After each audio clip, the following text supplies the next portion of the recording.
কড়াই বসে দিছি, তেল দিয়ে দিছি। এটার মধ্যে রান্না করবো এখন বাইলা মাছ। এই যে সমুদ্রের বাইলা কেটে ধুয়ে পরিষ্কার করে নিচ্ছি। তেল গরম হয়ে গেছে, এটার মধ্যে দিয়ে দিব পেঁয়াজ কুচি,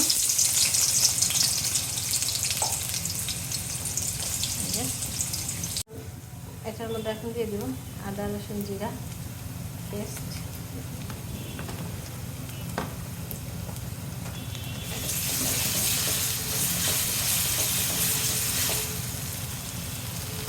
দিয়ে দিব হলুদের গুঁড়া, মরিচের গুঁড়া, সাথে দিয়ে দিব স্বাদ অনুযায়ী লবণ,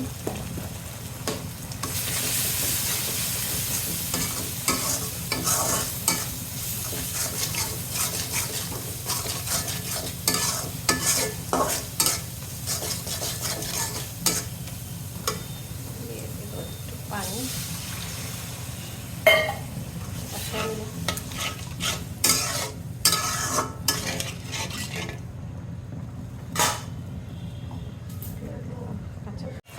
কষানো হয়ে গেছে।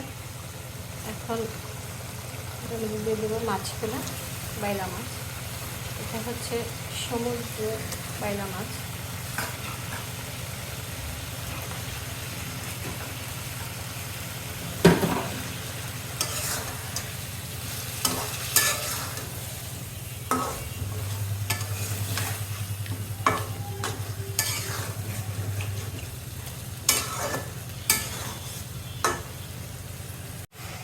ভালো করে কষানো হয়ে গেছে।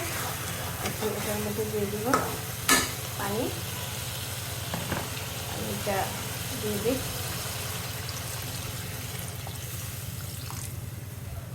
দিয়ে দিলাম পানি,